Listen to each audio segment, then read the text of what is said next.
കോഴികളെ വളർത്തുന്ന പലർക്കുള്ളൊരു സംശയമാണ് തേങ്ങാപ്പിണ്ണാക്ക് കോഴികൾക്ക് കൊടുക്കാൻ പറ്റുമോ എന്നുള്ളത്.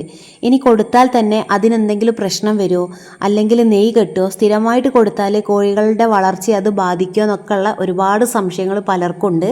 എൻ്റെ ഒരു അനുഭവം ഞാൻ നിങ്ങളുമായിട്ട് പങ്കുവയ്ക്കുകയാണ്. ഞാൻ കോഴികൾക്ക് തേങ്ങാപ്പിണ്ണാക്ക് കൊടുക്കുന്ന ഒരാളാണ്. പക്ഷെ ഞാൻ സ്ഥിരമായിട്ട് അവർക്ക് തേങ്ങാപ്പിണ്ണാക്ക് കൊടുക്കാറില്ലേ. അതുമാത്രമല്ല, ഞാൻ കടയിൽ നിന്ന് പൈസ കൊടുത്ത് തേങ്ങാപ്പിണ്ണാക്ക് വാങ്ങി അവർക്ക് കൊടുക്കാറില്ല. എൻ്റെ വീട്ടിൽ വെളിച്ചെണ്ണ ആട്ടിക്കുന്ന സമയത്ത് എനിക്ക് തേങ്ങാപ്പിണ്ണാക്ക് കിട്ടാറുണ്ട്. ആ ഒരു സമയത്ത് മാത്രമേ ഞാൻ അവർക്ക് കൊടുക്കാറുള്ളൂ. പക്ഷെ എപ്പോഴും നമ്മൾ വെളിച്ചെണ്ണ ആട്ടിക്കില്ലല്ലോ അല്ലേ. തേങ്ങാപ്പിണ്ണാക്ക് എൻ്റെ കയ്യിലുള്ള സമയത്ത് ആഴ്ചയിൽ ഒരു 3 പ്രാവശ്യമൊക്കെ ഞാൻ എൻ്റെ കോഴികൾക്ക് തേങ്ങാപ്പിണ്ണാക്ക് കൊടുക്കാറുള്ളൂ. അത് ഞാൻ സ്ഥിരമായിട്ട് ഡെയിലി 2 നേരം അല്ലെങ്കിൽ 3 നേരം അങ്ങനെയൊന്നും കൊടുക്കാറില്ല കേട്ടോ. നമ്മൾ എപ്പോഴും തേങ്ങാപ്പിണ്ണാക്ക് കൊടുക്കുന്ന സമയത്ത് വളരെ കുറഞ്ഞ അളവിൽ മാത്രം കൊടുക്കുക. അതും തേങ്ങാപ്പിണ്ണാക്ക് മാത്രം കൊടുക്കാതെ മറ്റ് തീറ്റകളുമായിട്ട് കലർത്തിയിട്ട് വേണം നമ്മൾ തേങ്ങാപ്പിണ്ണാക്ക് കൊടുക്കാനായിട്ട്. ഞാൻ അങ്ങനെയാണ് കേട്ടോ കൊടുക്കാറ്. പിന്നെ തേങ്ങാപ്പിണ്ണാക്ക് നല്ലതാണ്, കോഴികൾക്ക് കൊടുക്കുന്നതൊക്കെ നല്ലതാണ്. പക്ഷേ ഏതൊരു തീറ്റയും നമ്മൾ സ്ഥിരമായിട്ട് കൊടുക്കാതിരിക്കുക. ഇനിയിപ്പോൾ പച്ചക്കറീൻ്റെ വേസ്റ്റ് ആണെങ്കിൽ തന്നെയും ഞാൻ അത് എന്താ പറയുക, നമ്മളിപ്പോൾ ഒരുപാട് മരുന്നുകളൊക്കെ അടിച്ച് കൊണ്ടുവരുന്ന പച്ചക്കറി ആയിരിക്കും. അപ്പോൾ കഴിയുന്നതും നിങ്ങൾ ഒരു ചെമ്പിലിട്ടിട്ട് ജസ്റ്റ് ഒരു നുള്ളു മഞ്ഞൾപ്പൊടി ഇട്ടിട്ട് ഒന്ന് വേവിച്ചതിന് ശേഷം ആ ഒരു പച്ചക്കറി കോഴികൾക്ക് കൊടുക്കുക. ഞാൻ അങ്ങനെയാണ് ചെയ്യാറ്. മീൻ പോലും ഞാൻ പച്ചമീൻ അല്ലെങ്കിൽ മീനിൻ്റെ തല പോലും ഞാൻ പച്ചയ്ക്ക് കോഴികൾക്ക് കൊടുക്കാറില്ല. ജസ്റ്റ് ഒന്ന് വേവിച്ച് ഒരു നുള്ളു മഞ്ഞപ്പൊടിയൊക്കെ ഇട്ടിട്ടാണ് ഞാൻ കൊടുക്കാറ്. തേങ്ങാപ്പിണ്ണാക്കൊക്കെ കൊടുക്കുന്ന സമയത്ത് നമുക്ക് നന്നായിട്ട് തീറ്റ ചെലവ് കുറയ്ക്കാൻ സാധിക്കും. അതായത് കുറച്ച് തീറ്റ, തേങ്ങാപ്പിണ്ണാക്ക്, അതുപോലെ പച്ചക്കറി വേസ്റ്റ്, മീൻ വേസ്റ്റ് ഇതെല്ലാം കൂടി കൂട്ടിക്കുഴച്ച് കോഴികൾക്ക് കൊടുക്കുകയാണെങ്കിൽ അവർക്ക് നല്ല ശരീര വളർച്ച ഉണ്ടാവും കേട്ടോ. അതുമാത്രമല്ല, തേങ്ങാപ്പിണ്ണാക്ക് കൊടുക്കുമ്പം ഈ കോഴികൾക്ക് ശരീര വളർച്ചയ്ക്ക് ആവശ്യമായ കുറച്ച് പ്രോട്ടീനൊക്കെ അതിൽ നിന്നും ലഭിക്കുന്നുണ്ട്. പക്ഷേ നമ്മൾ സ്ഥിരമായിട്ട് കൊടുക്കാതിരിക്കുക. അതുപോലെ തേങ്ങാപ്പിണ്ണാക്ക് കൊടുക്കുന്ന സമയത്ത് നന്നായിട്ട് ശ്രദ്ധിക്കുക. പഴകിയതോ അല്ലെങ്കിൽ പൂപ്പൽ പിടിച്ചതോ ആയ തേങ്ങാപ്പിണ്ണാക്ക് നിങ്ങൾ കൊടുക്കരുത് കേട്ടോ. നമ്മളെപ്പോഴും നന്നായിട്ട് ശ്രദ്ധിക്കുക. ചില ആളുകൾ കടയിൽ നിന്നൊക്കെ വാങ്ങി കൊടുക്കാറുണ്ട്. ഇപ്പോൾ നമ്മൾ വീട്ടിലാണെങ്കിലും നല്ലൊരു ബക്കറ്റിലോ അല്ലെങ്കിൽ എന്തെങ്കിലും ഒരു പാത്രത്തിലിട്ട് അടച്ച് സൂക്ഷിക്കുക. ഞാൻ തേങ്ങാപ്പിണ്ണാക്ക് എങ്ങനെയാണ് കൊടുക്കുകയെന്ന് വെച്ചാൽ, ഞാൻ ഒരു പാത്രത്തിലിട്ടിട്ട് കുറച്ച് വെള്ളം ഒഴിച്ച് വെക്കും. എന്നിട്ട് ഫ്രിഡ്ജിൽ വെക്കും കേട്ടോ. 2 ദിവസത്തേക്കുള്ളത് ഫ്രിഡ്ജിലാവുമ്പോൾ പെട്ടെന്ന് കംപ്ലൈൻറ്റ് വരില്ല. അത് എടുത്തു കഴിഞ്ഞാൽ വീണ്ടും ആ ഒരു പാത്രത്തിലേക്ക് കുറച്ച് തേങ്ങാപ്പിണ്ണാക്ക് ഇട്ട് വെള്ളം ഒഴിച്ചിട്ട് വീണ്ടും ഫ്രിഡ്ജിൽ വെക്കും. അപ്പോൾ ആ ഒരു വെള്ളത്തിൽ കിടന്നിട്ട് അത് പൊതിരും കേട്ടോ. അങ്ങനെ ഇട്ട് കൊടുക്കരുത്. എപ്പോഴും അതിൽ വെള്ളം ഒഴിച്ച് നന്നായിട്ട് പൊതിർത്തിയിട്ട് അതിൽ വളരെ കുറച്ച് മാത്രം എടുത്ത് നമ്മൾ തീറ്റയായിട്ട് മിക്സ് ചെയ്തിട്ട് വേണം കൊടുക്കാനായിട്ട്. തേങ്ങാപ്പിണ്ണാക്ക് വെള്ളം ഒഴിച്ച് പൊതിർത്തി ആവശ്യത്തിന് മാത്രം എടുത്ത് തീറ്റയായിട്ട് മിക്സ് ചെയ്തിട്ട് വേണം കോഴികൾക്ക് കൊടുക്കാനായിട്ട്. ഒരുപാട് കുഴച്ച് കോഴികൾക്ക് ഇട്ട് കൊടുക്കരുത്. അവർ തിന്നുന്നൊരു അളവ് നിങ്ങൾക്കറിയാലോ, അത്രയും അളവിൽ മാത്രം കൊടുക്കുക. പിന്നെ ഞാൻ പറഞ്ഞതുപോലെ 1 ദിവസത്തേക്കും 2 ദിവസത്തേക്കുള്ള തേങ്ങാപ്പിണ്ണാക്കാണെങ്കിൽ നമുക്ക് വെള്ളം ഒഴിച്ച് വെച്ചിട്ട് അത് പൊതിർന്ന് കഴിഞ്ഞാൽ നമുക്ക് ഫ്രിഡ്ജിൽ വെച്ച് സ്റ്റോർ ചെയ്യാവുന്നതാണ്. അല്ലാതെ നിങ്ങൾ ഒരുമിച്ച് ഒരു വട്ടച്ചെമ്പ് നിറയെ അല്ലെങ്കിൽ ഒരു ബക്കറ്റ് നിറയെ തേങ്ങാപ്പിണ്ണാക്കൊന്നും പൊതിർത്തി വെക്കരുത് കേട്ടോ. പിന്നെ ഞാൻ തേങ്ങാപ്പിണ്ണാക്ക് മാത്രം കോഴികൾക്ക് ഇതുവരെയായിട്ടും കൊടുത്തിട്ടില്ല. എപ്പോഴും ഞാൻ ചോറിൻ്റെ കൂടെ ചോറ്, അതുപോലെ തീറ്റ, ഇലകൾ, മീനിൻ്റെ വേസ്റ്റ്, പച്ചക്കറി വേസ്റ്റ് അങ്ങനെ പലതും മിക്സ് ചെയ്ത് ആ ഒരു കൂട്ടത്തിൽ ഒരു പിടി തേങ്ങാപ്പിണ്ണാക്കും കൂടി ഇട്ടിട്ടാണ് ഞാൻ കൊടുക്കാറ്. അതും ഒരുപാട് കൊടുക്കാറില്ല. ശരിക്കും പറയാം, നമ്മൾ കൊടുക്കുന്ന തീറ്റയിലേക്ക് ഒരു 5 മുതൽ 10% വരെ മാത്രമേ തേങ്ങാപ്പിണ്ണാക്ക് കൊടുക്കാൻ പാടുള്ളൂ എന്നാണ് പറയുക. ഞാനും ആ ഒരു അളവിൽ മാത്രമേ കൊടുക്കാറുള്ളൂ. കുറഞ്ഞ അളവിൽ മാത്രം കൊടുക്കുക. അതും മറ്റ് തീറ്റകളുമായിട്ട് കലർത്തിയിട്ട് കൊടുക്കുക കേട്ടോ, തന്നെ കൊടുക്കാതിരിക്കുക. ഞാൻ കോഴീനെ വളർത്തി തുടങ്ങിയ സമയത്ത് തേങ്ങാപ്പിണ്ണാക്കൊന്നും കോഴികൾക്ക് കൊടുക്കാറില്ലായിരുന്നു. എനിക്കറിയില്ലായിരുന്നു കേട്ടോ തേങ്ങാപ്പിണ്ണാക്ക് കോഴികൾക്ക് കൊടുക്കാൻ പറ്റുമെന്നുള്ളത്. ആ ഒരു സമയത്ത് ഇതുപോലെ വെളിച്ചെണ്ണയൊക്കെ ആട്ടിച്ച് കഴിഞ്ഞാൽ അവർ നമ്മളോട് ചോദിക്കും, നിങ്ങൾക്ക് തേങ്ങാപ്പിണ്ണാക്ക് വേണോ എന്നുള്ളത്. വേണ്ടാന്ന് പറഞ്ഞാൽ അതിൻ്റെ പൈസയും കൂടി നമുക്ക് ഇങ്ങോട്ട് തരുമായിരുന്നു. അങ്ങനെ ഞാൻ ആ ഒരു കടയിൽ കൊടുത്തിട്ട് പോരാറായിരുന്നേ. അങ്ങനെ ഏതോ ഒരു വീഡിയോയിൽ ഞാനിങ്ങനെ കണ്ടു തേങ്ങാപ്പിണ്ണാക്ക് കൊടുക്കുന്നത്. അങ്ങനെ ഞാൻ കോഴികൾക്ക് കൊടുത്തു. എൻ്റെ ഏതോ ഒരു ബാച്ചിലെ കോഴികൾ ഒട്ടും തേങ്ങാപ്പിണ്ണാക്ക് കഴിക്കില്ലായിരുന്നു കേട്ടോ. ചില കോഴികൾ കഴിക്കില്ല. അത് നമ്മൾ അങ്ങനെ ഇട്ട് കൊടുത്തിട്ടാണ്. പക്ഷേ ഈ ചോറ് അല്ലെങ്കിൽ മറ്റു ഫുഡുകൾ അതിൻ്റെ കൂടെ കുറഞ്ഞ അളവിൽ ഒരു പിടി അല്ലെങ്കിൽ 2 പിടി തേങ്ങാപ്പിണ്ണാക്കും കൂടി ഇട്ട് മിക്സ് ചെയ്ത് കൊടുക്കുകയാണെങ്കിൽ അവർ കഴിക്കും. അല്ലാതെ തേങ്ങാപ്പിണ്ണാക്ക് മാത്രം വെള്ളത്തിലിട്ട് പൊതിർത്തിയിട്ട് ഒരു പാത്രത്തിൽ വെച്ച് കൊടുത്താൽ കോഴികൾ അങ്ങനെ കഴിക്കില്ല കേട്ടോ. അത് അങ്ങനെ കൊടുക്കുന്നതും അത്ര നല്ലതല്ല. പിന്നെ നെയ്യ് കിട്ടുമെന്ന് വെച്ചാൽ, ഞാൻ അങ്ങനെ തേങ്ങാപ്പിണ്ണാക്ക് മാത്രം കൊടുക്കാറില്ലല്ലോ. കഴിയുന്നതും മുട്ടയിടുന്ന കോഴികൾക്ക് നമുക്ക് തീറ്റ എന്തായാലും അവർക്കൊരു നേരം കൊടുക്കണം. പിന്നെ ചോറ് മാത്രം കൊടുത്ത് വളർത്തുന്ന ആളുകളുണ്ടാവും. അങ്ങനെയുള്ള കോഴികളും പെട്ടെന്ന് നെയ്യ് കിട്ടും. ചോറ് കൊടുക്കുന്ന സമയത്ത് നമുക്ക് കൊടുക്കുന്നതിൽ തെറ്റില്ല. ഞാൻ കോഴികൾക്ക് കൊടുക്കുന്ന ഒരാളാണ്. എനിക്കെന്തോ എൻ്റെ കോഴികൾക്ക് ചോറ് കൊടുത്താലാണ് അവർക്കൊന്ന് വയറ് നിറയാന്നുള്ളൊരു ഫീലാണ് എനിക്ക് വരുന്നത്. അതുകൊണ്ടാണ് ഞാൻ എൻ്റെ കോഴികൾക്ക് ചോറ് കൊടുക്കാറ്. പക്ഷേ ഞാൻ ചോറിൻ്റെ കൂട്ടത്തിൽ പല കാര്യങ്ങളും മിക്സ് ചെയ്തിട്ടാണ് കൊടുക്കാറ്. അതുകൊണ്ട് എനിക്ക് അങ്ങനത്തെ പ്രശ്നങ്ങളൊന്നും വരാറില്ല. ഞാൻ തുറന്ന് വിടാറുണ്ട് വൈകിട്ട്. നാടൻ കോഴികളാണല്ലോ, പ്രത്യേകിച്ച് ഈ മുട്ടക്കോഴികളില്ലേ, നമുക്ക് പഞ്ചായത്തു നിന്നൊക്കെ കിട്ടുന്ന കോഴികൾ, അങ്ങനത്തെ കോഴികൾക്കൊക്കെയാണ് നമ്മൾ സ്ഥിരമായിട്ട് ഈ ചോറ് അല്ലെങ്കിൽ അങ്ങനത്തെ ഫുഡും കാര്യങ്ങളൊക്കെ കൊടുക്കുമ്പം അവരൊക്കെ പെട്ടെന്ന് നെയ്യ് കെട്ടും. നെയ്യ് കെട്ടിയാൽ ഇവർ മുട്ടയിടില്ല കേട്ടോ, അങ്ങനത്തെ പ്രശ്നങ്ങളൊക്കെ വരുന്നത്. അപ്പം നിങ്ങൾ വീട്ടിലൊക്കെ വെളിച്ചെണ്ണ ആട്ടിക്കുന്ന ആളുകളാണെങ്കിൽ നിങ്ങൾ ആ ഒരു തേങ്ങാപ്പിണ്ണാക്ക്, വീട്ടിൽ കോഴി ഉണ്ടെങ്കിൽ തേങ്ങാപ്പിണ്ണാക്ക് നിങ്ങൾ കടയിൽ കൊടുക്കുന്നതിന് പകരം വീട്ടിലേക്ക് കൊണ്ടുവരിക.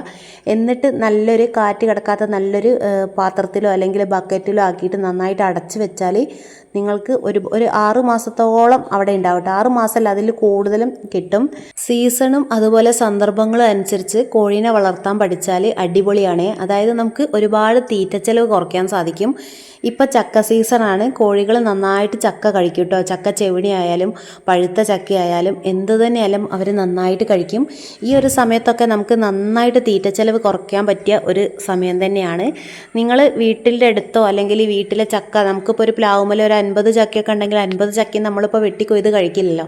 അപ്പം അങ്ങനെ നിലത്തൊക്കെ വീണാൽ കോഴികൾക്ക് വെച്ച് കൊടുക്കുക, അവർ നന്നായിട്ട് കഴിക്കും. അതുപോലെ ഈ ചക്കക്കുരൊക്കെ നല്ലതാണ് കേട്ടോ. ചക്കക്കുരൊക്കെ പെറുക്കിയിട്ട്, ഇപ്പോൾ ചില ചക്കക്കുരു നമ്മൾ പറയില്ലേ കറി വെച്ചാൽ ഒട്ടും നന്നാവില്ല എന്നുള്ളത്, അങ്ങനത്തെ ചക്കക്കുരൊക്കെ കുക്കറിലൊക്കെ ഒരു വിസിലടിച്ചിട്ട് നന്നായിട്ട് ഉടച്ച് കഴിഞ്ഞ് ചോറിലോ അല്ലെങ്കിൽ നിങ്ങൾ എന്താണോ തീറ്റ കൊടുക്കുന്നത് അതിലൊക്കെ മിക്സ് ചെയ്ത് കൊടുത്താൽ അവർ നന്നായിട്ട് മുട്ടയിടും കേട്ടോ. അതുപോലെ ചക്കച്ചെവിണി എല്ലാ കാര്യങ്ങളും അവർക്ക് കൊടുത്താൽ നന്നായിട്ട് മുട്ടയിടും.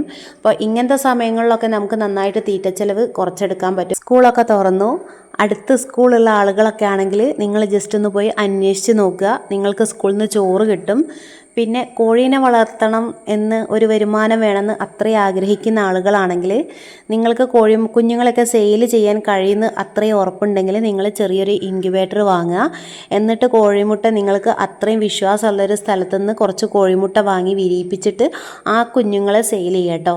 അതായത് സ്ഥലം ഇല്ലാത്ത ആളുകൾക്ക് പറ്റിയൊരു പരിപാടിയാണത്. കോഴീനെ വളർത്താൻ അത്യാവശ്യം കുറച്ചെങ്കിലും ഒരു സ്ഥലം വേണം. തൊട്ടടുത്ത് വീടുകളൊക്കെ ഉണ്ട്, അയൽവാസികളൊക്കെ പ്രശ്നമാണെങ്കിൽ നിങ്ങൾ കോഴികളെ വളർത്താതിരിക്കുക. പക്ഷേ നിങ്ങൾക്ക് ആ ഒരു ഫീൽഡിലേക്ക് വരണം എന്ന് ആഗ്രഹം ഉണ്ടെങ്കിൽ ഞാൻ പറഞ്ഞതുപോലെ ഒരു ഇൻക്യുബേറ്റർ വാങ്ങിയിട്ട് കുഞ്ഞുങ്ങളെ വിരിയിപ്പിച്ചിട്ട് 1 ദിവസം 2 ദിവസം പ്രായമാവുന്ന കുഞ്ഞുങ്ങളെയൊക്കെ നിങ്ങൾക്ക് സെയിൽ ചെയ്യാവുന്നതാണ്. അപ്പോൾ നിങ്ങളുടെ സാഹചര്യത്തിനനുസരിച്ച് നിങ്ങൾക്ക് വീട്ടിലിരുന്ന് എന്താണോ ചെയ്യാൻ പറ്റുന്നത് അത് നിങ്ങൾ ചെയ്യുക കേട്ടോ. പിന്നെയെന്ന് പറഞ്ഞാൽ നമുക്ക് ഈ ഒരു തേങ്ങാപ്പിണ്ണാക്ക് അതുപോലെ ചക്ക ഇങ്ങനത്തെ കാര്യങ്ങളൊക്കെ കൊടുത്താൽ നമുക്ക് നന്നായിട്ട് തീറ്റച്ചെലവ് കുറയ്ക്കാൻ പറ്റും. ഞാൻ പറഞ്ഞല്ലോ, നമ്മളൊക്കെ വീട്ടമ്മമാരാണ്. നമുക്ക് വീട്ടിലിരുന്നിട്ട് ഒരു വരുമാനം, അതാണ് നമ്മൾ ആഗ്രഹിക്കുന്നത്. ആ ഒരു ആഗ്രഹം നമുക്ക് സാധിച്ചെടുക്കണ്ടേ? അതിന് നമ്മൾ എന്ത് ചെയ്യണം? നന്നായിട്ട് ഹാർഡ് വർക്ക് ചെയ്യണം.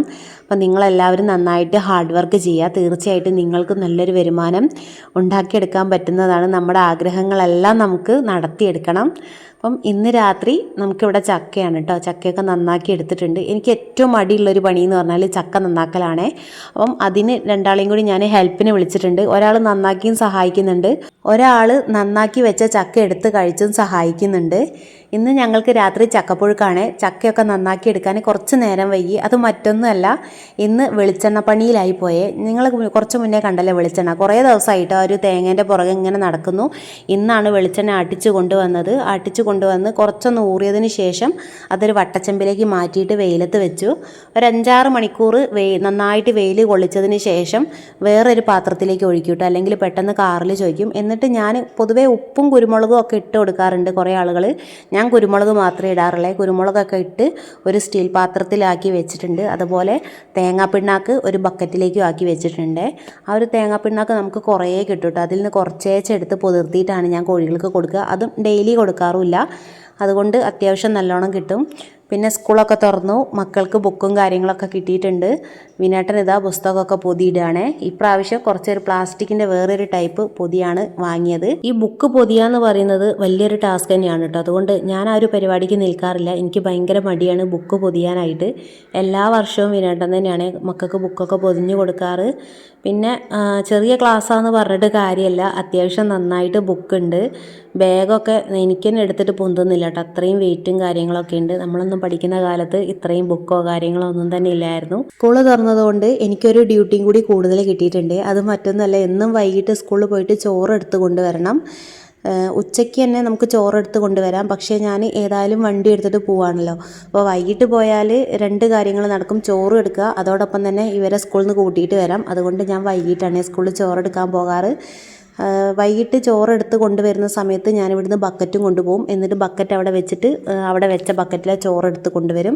അങ്ങനെ ആകുമ്പം ഒരു നേരം പോയാൽ മതി, അല്ലെങ്കിൽ 2 നേരം പോകണം. രാവിലെ ബക്കറ്റ് വെക്കാനും വൈകിട്ട് ചോറെടുത്ത് കൊണ്ടുവരാനും പോകണം.